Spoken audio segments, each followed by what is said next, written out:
ये अष्टावक्र गीता है।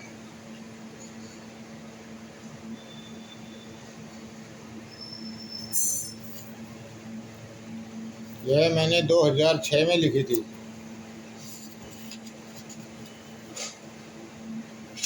राजा जनक बहुत बड़े ज्ञानी थे। वो अपने दरबार में शास्त्रार्थ कराते ही रहते थे, कराते ही रहते थे। एक बार शास्त्रार्थ हो रहा था तो अष्टावक्र के पिता कमज़ोर पड़ रहे थे। वाद विवाद और बहस चल रही थी। शाम होते होते खबर आई कि अष्टावक्र के पिता हार रहे हैं। सबसे तो जीत चुके थे, परंतु अंत में एक विद्वान के सामने कमज़ोर पड़ रहे थे। यह खबर सुनकर अष्टावक्र जी राजमहल पहुंच गए। जमात सभा जमी हुई थी। शास्त्रार्थ अपने चरम पर था। निर्णय की घड़ी पास आ रही थी कि पिता के हारने की स्थिति लगभग तय हो चुकी थी।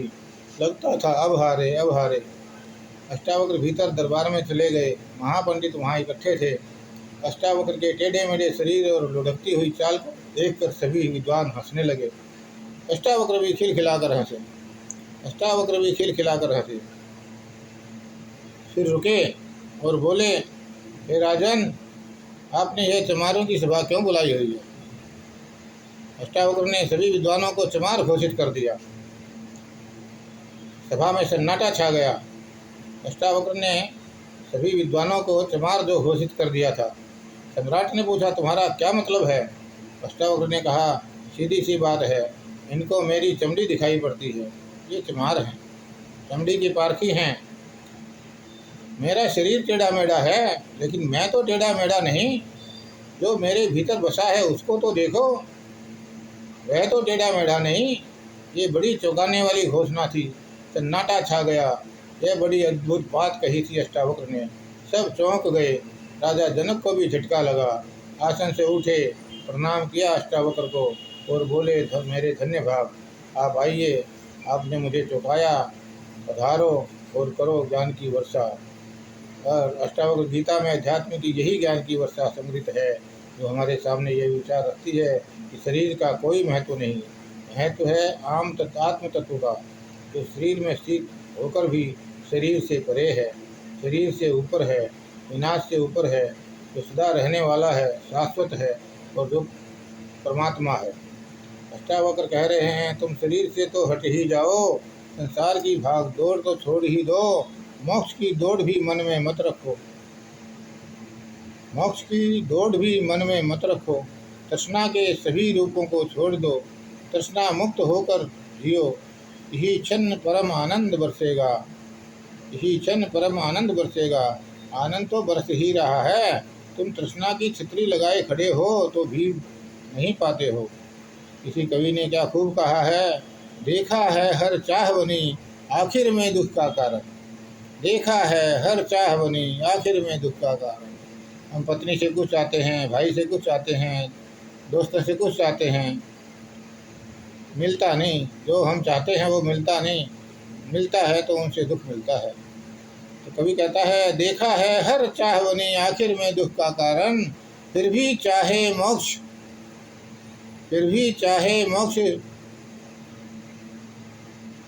चाहना आखिर ना छोड़ा। एक दूसरे संत कहते हैं, चाह गई चिंता गई मनवा बेपरवाह, जिसको कछु न चाहिए वो ही शहंशाह। अष्टावक्र गीता मुमुक्षुओं के लिए एक अनूठा आध्यात्मिक शास्त्र है। इसमें 20 सरल अध्यायों में 214 श्लोकों का संग्रह है।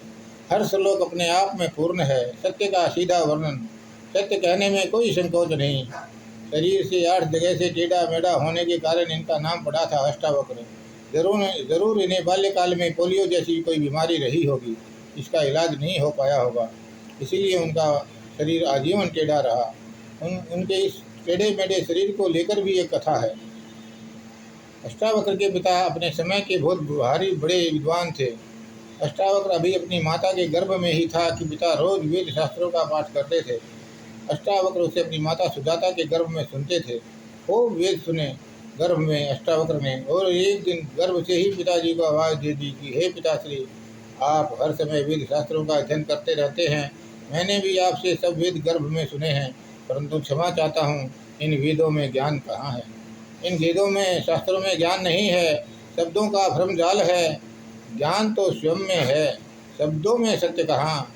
सत्य तो स्वयं में है।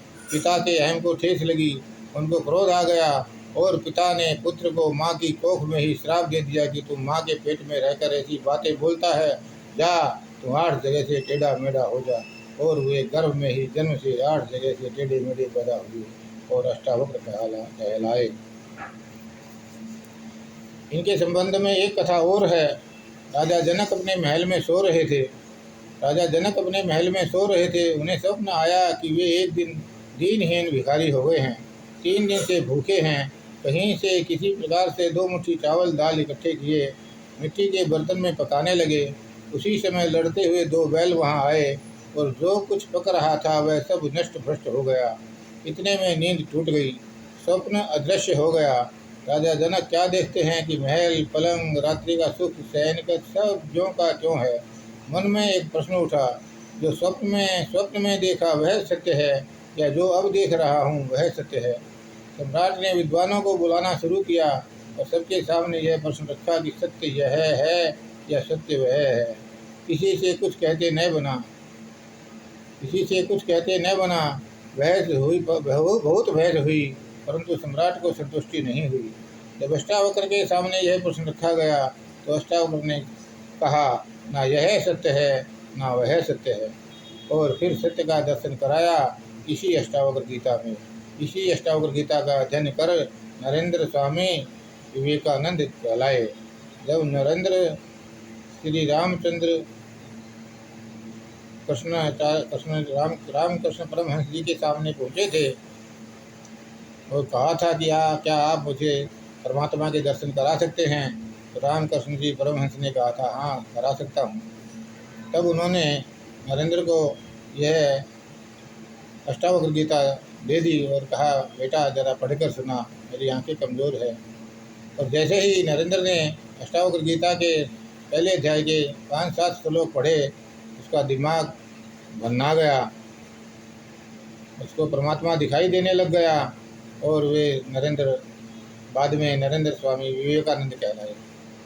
जो इस अष्टावक्र गीता का अध्ययन मनोयोग से कर लेगा, वह स्वयं प्रकाशवान होकर परमात्मा को प्राप्त कर लेगा। धन्यवाद, धन्यवाद, धन्यवाद।